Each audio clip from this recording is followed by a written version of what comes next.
I am Pocho Salcedo, and I welcome our audience in Latin America and all those who join us from coast to coast here in the continental United States and Hawaii. Once again, let's dive deeper than the headlines. Welcome to the DNA of the news.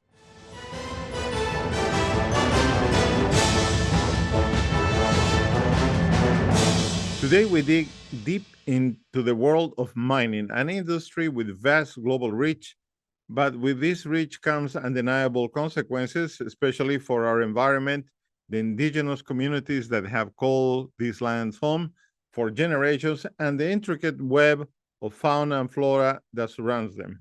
While this issue resonates worldwide, some regions and their inhabitants bear a disproportionate burden. To shed light on this, we are joined by a passionate activist who champions this cause for years. Jan Morrill, welcome to the DNA of the news. Thank you very much. It's a pleasure to be here with you. Jan Morrill is Tailings Campaign Manager at Earthworks. Her work focuses on mine waste, called tailings, and the social, environmental and cultural disasters that result when mining companies put profits over safety. Jan works with communities around the world directly affected by dangerous tailings storage facilities, including in Brazil, the Dominican Republic, Peru, and beyond. She is a co-author of Safety First, Guidelines for Responsible Mine Tailings Management, and was part of the International Advisory Panel for the formation of the Global Tailings Management Institute. Before coming to Earthworks, Jan spent 5 years in El Salvador supporting the community-based and national organizations worried about the impacts mining would have on the country's scarce water sources. The social movement in El Salvador eventually pushed the government to pass the first of its kind ban on all metallic mining. Well, can you give us a brief introduction to your organization and its primary mission, please? Sure, yeah. So I work for Earthworks. Earthworks is a US-based organization that has worked for over 30 years to accompany communities on the front lines of extraction projects. So primarily hard rock mining, oil, and natural gas projects. We work both within the United States and internationally, and we look for ways to identify best practices in these industries to elevate community demands and their voices, and to advocate for safer practices nationally and internationally. What inspired the formation of your organization? Is there a particular incident or situation that acted as a catalyst? So Earthworks began as two separate organizations, one working on issues related to oil and natural gas extraction, one working on issues related to hard rock mining. And really the catalyst for Earthworks formation in terms of working on issues related to hard rock mining was the dangerous and toxic legacy that the mining industry has left across the Western United States. So there are hundreds of thousands of abandoned mines, hundreds of active mines in the Western US that have created pollution, human rights problems, violated indigenous sovereignty of people living in the Western United States. And so Earthworks began as an organization to look for solutions to these problems that had been left behind. Let's have like the 30,000 feet view of the problem. I read some of what the organization has published, and there is a big focus on tailing, the management of tailing in mining. What, in your opinion, are the most severe environmental impacts of mining operations? Yeah, thank you for that. So at Earthworks, I'm the tailings campaign manager. So I work directly with communities that are impacted by dangerous tailings dams. And tailings are one of the streams of mine waste. There are a couple different ways that waste is produced at a mine, but tailings are the one of the largest streams. And it's the rock that's left over after the mineral processing happens. And so oftentimes that is a combination of spent ore, water, chemicals that might be used in processing like cyanide and other leftover materials. And so there can be a number of environmental impacts from tailings. One is they can pollute water sources. So they can leach out of the dams, they can spill, they can be accidentally spilled onto the ground during operations. They can affect air because tailings can dry out and then evaporate into the air and be airborne and cause problems in surrounding communities and their health. They can impact soil in neighboring communities or in the surrounding area. And then also tailings dams can fail, which means they can collapse. And that's because oftentimes tailings dams are built not out of concrete and metal like you might build a water dam, a water reservoir, but they're built out of tailings themselves or other earthen materials. And so those earthen materials can be very susceptible to earthquakes or heavy rains and can fall apart, releasing tailings into the environment. And this is particularly dangerous because tailings dams are massive. They can be hundreds of meters tall. The face of a tailings dam can be miles long, and they're storing oftentimes millions of cubic meters of waste. So you were making reference to the concern that you have for the survival of indigenous and local communities living nearby, or and sometimes down the stream as the water gets polluted. So what are those incidents in the United States, for example? So in the United States, there are about 40% of the headwaters of rivers in the United States have been polluted by the mining industry or by abandoned mines. We have a very severe problem of contamination across the country. And oftentimes this is directly tied to the violation of rights of indigenous communities because most mines are very close to indigenous communities and indigenous lands. For example, a study found recently that 97% of proposed nickel mines in the US would be within 35 kilometers of a Native American reservation. So there's a long history of violation of indigenous rights in the mining industry, and it continues to this day. So how do these industries impact the health and livelihood of those communities specifically? So there's a number of ways. So like we mentioned before, there's issues related to water pollution, which can affect people's drinking water. It can affect the groundwater in an area, but it also can have effects on aquatic life or plants in the area, which can then accumulate heavy metals or accumulate toxins and pass those on to people as well.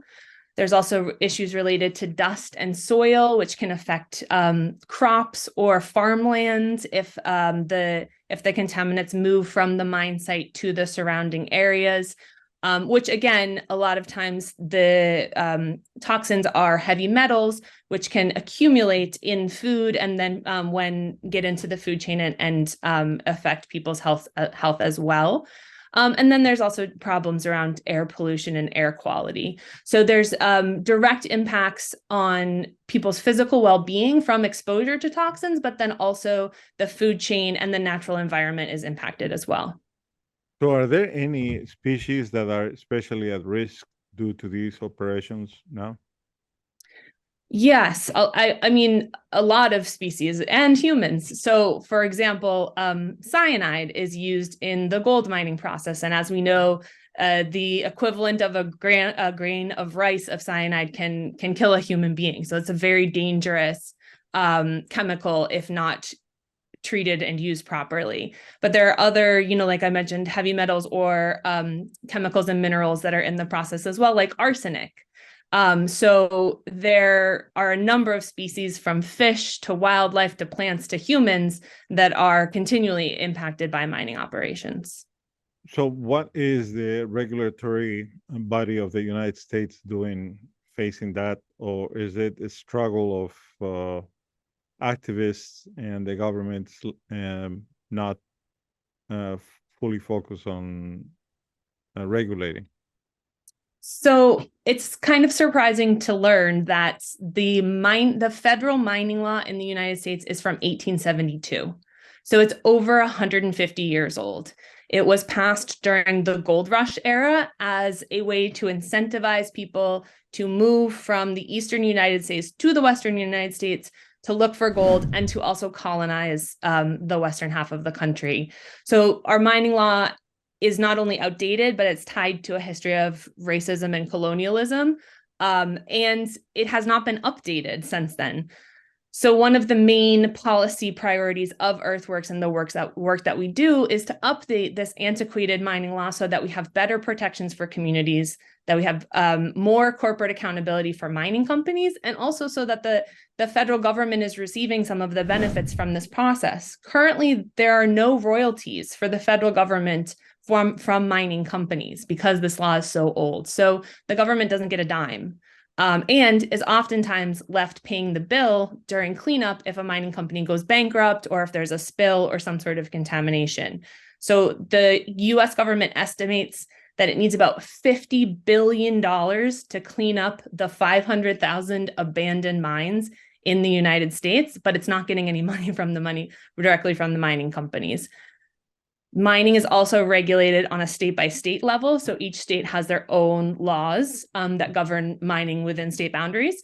And some states are better than others in terms of how they regulate that. But we at Earthworks really strongly believe that there needs to be a significant change to bring our mining law up to speed with the current situation.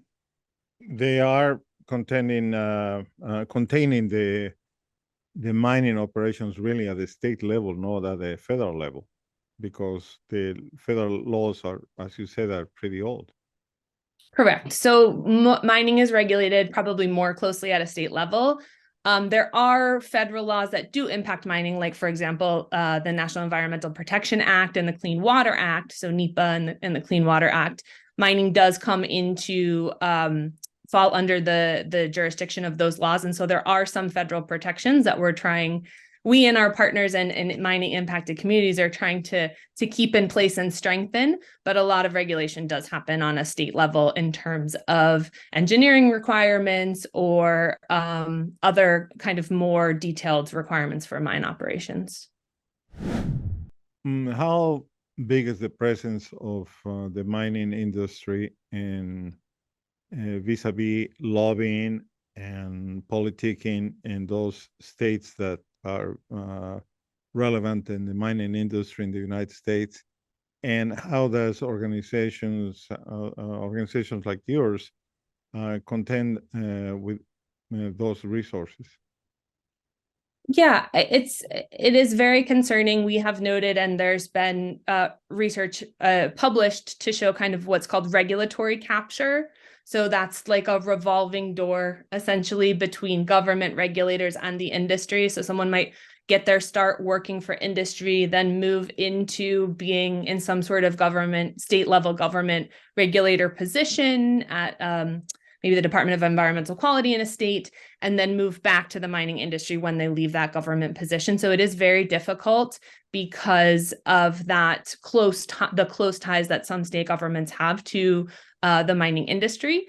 Also, we've seen that there is a similar kind of closeness in some universities and in academia in certain places as well, where the mining industry or mining companies are funding programs, they're funding scholarships, they're funding buildings at universities, and therefore the work that is done is tied to or could in some way be influenced by what the industry would like to see happen. And so it is challenging especially for impacted communities who might not have a lot of resources to do a lot of lobbying, or who might not have the skills and expertise necessary to interact with state level agencies in an efficient and effective way. So it's definitely a challenge for Earthworks, but I would say it's much more challenging for the communities that are being directly impacted.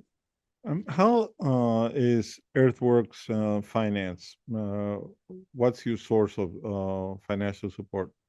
So we're a nonprofit organization, a 501c3, and we receive either individual donations or foundation grants. We do not take money from the US government, and we do not take money from corporations.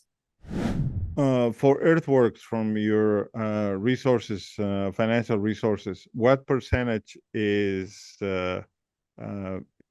received from the public at large, and approximately what percentage is received from foundations or specialized organizations?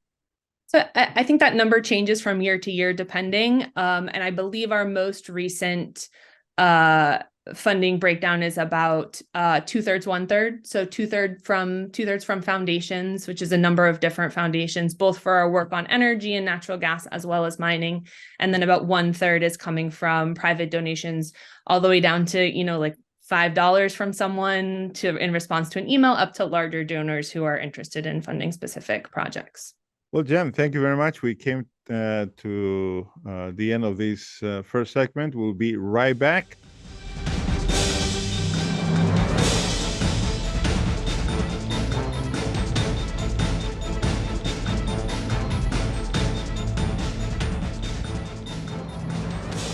We are back here with Jan Morrill. She represents Earthworks, focus on the mining sector and its impact on environment and people at large.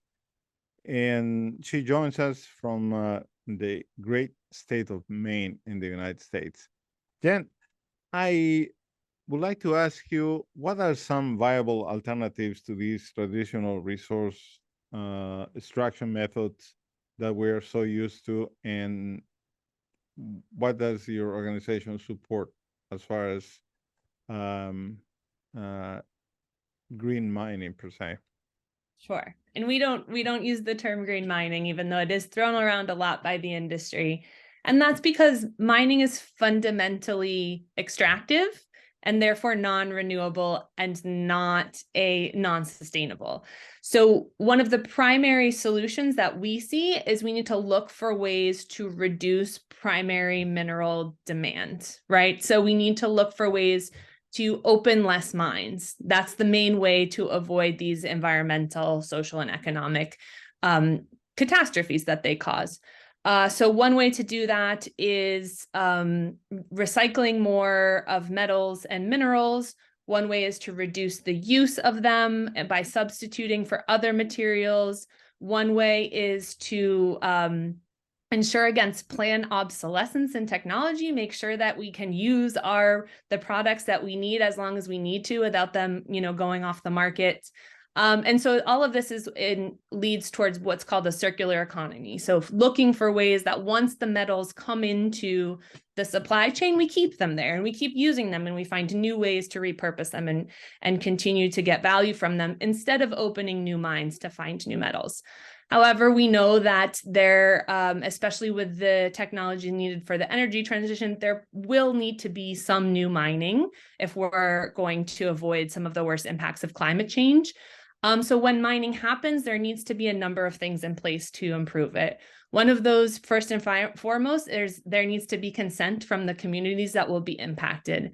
And if they agree to a mining project, they need to be part of the process. So mining companies need to engage with communities. They need to talk to them. They need to work with them. They need to listen to them, and they need to base their designs and operations around what communities want. Also, there needs to be better transparency. Mining companies do a very poor job of sharing information about their operations with the public. And so we need to look for ways to make sure that everyone impacted has access to the information to make decisions around mining. And then lastly, there needs to be accountability. So mining companies need to be held accountable by governments when they have problems, when they're contaminating water, if they're contaminating air, if there are problems with their tailings dams. Governments need to make sure that they have the tools to financially and regulatorily hold mining companies responsible. Well, some will say then that those solutions for transition for the global community towards these alternatives that you're mentioning will severely impact the economy and therefore are not achievable. What are your thoughts about that? I think one of the primary problems with the mining industry is that it externalizes its costs, right? So the mining industry says it's contributing to the economy, it's bringing jobs, it's bringing taxes, it's bringing revenue. But at the end of the day, oftentimes what they're doing is they are externalizing their costs in terms of contamination, in terms of issues caused for local economies, in terms of other impacts that they are having onto governments and communities. So the actual contributions of the industry are often not accurately understood by just looking at revenue or by looking at contributions. So first of all, we need to remember that. And second of all, obviously, it is very important for us to transition away from fossil fuels and ensure that we are taking significant and meaningful steps to address climate change. But unregulated growth is not the way to get there.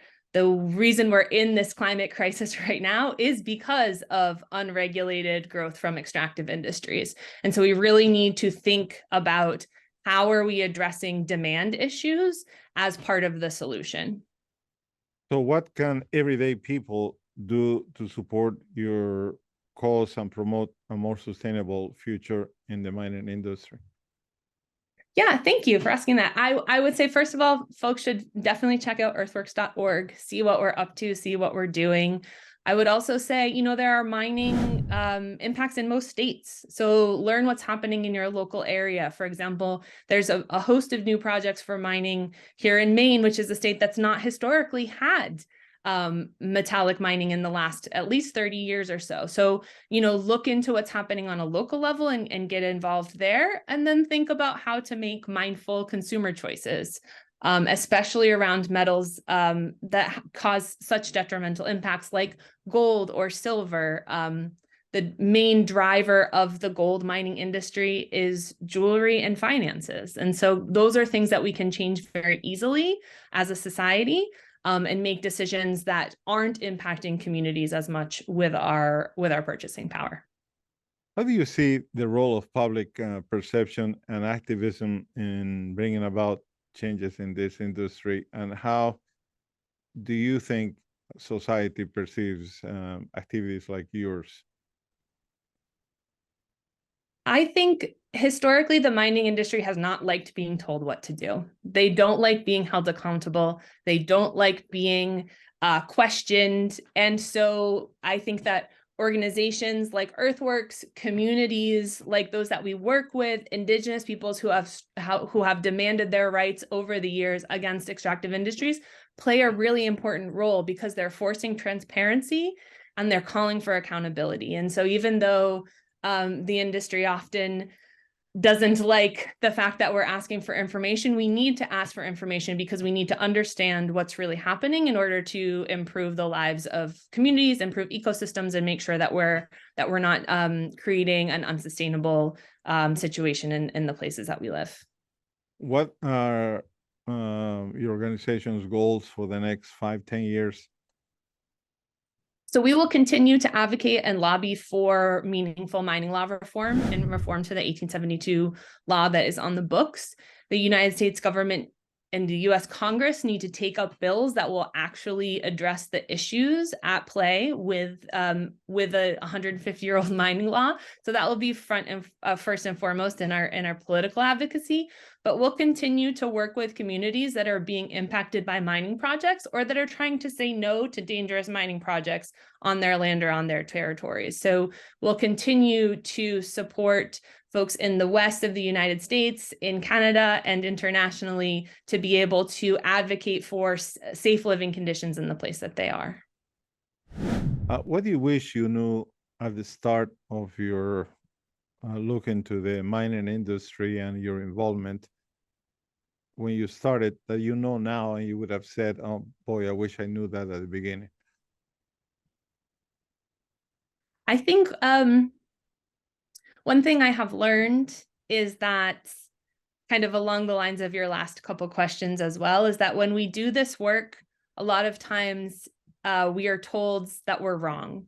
So we say there's water contamination because of this mine, and the company will say, no, that's baseline water pollution from before we started operations. And then we'll go into a years-long process of doing water testing and sampling and bringing in experts and scientists and pushing the company. And then finally the company will say, oh yes, maybe there was some contamination for us. So it's kind of like, you have to be okay with being gaslit to do this work, I say sometimes. And so one thing I think I've learned is that just because a company or a government denies something is happening doesn't mean that it's not happening. And it's important to listen to the communities and the people on the ground and believe them, and then work with them to find a solution.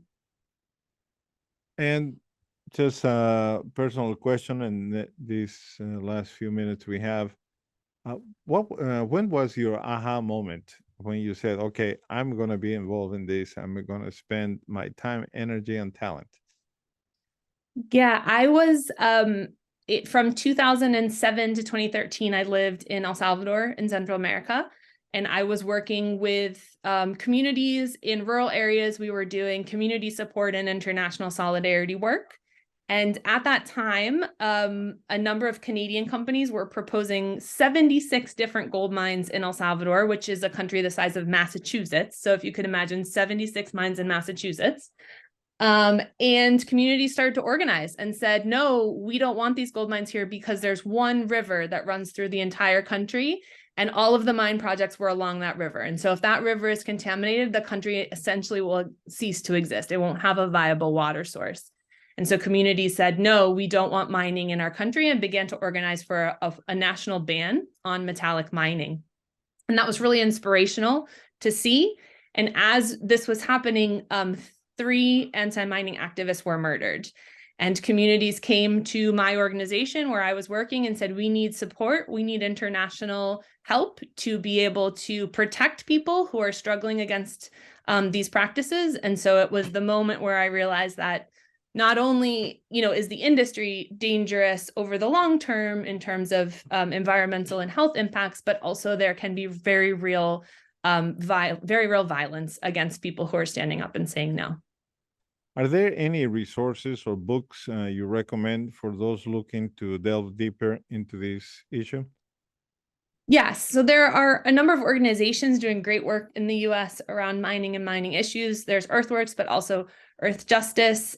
Internationally, there's groups like Mining Watch Canada and London Mining Network who have lots of resources and information as well.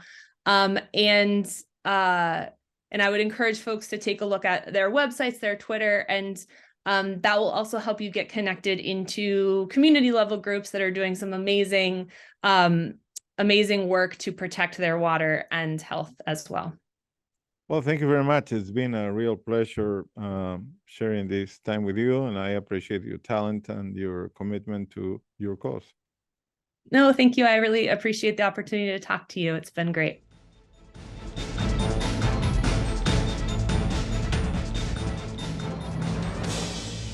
Thank you for joining us in this edition of the DNA of the News.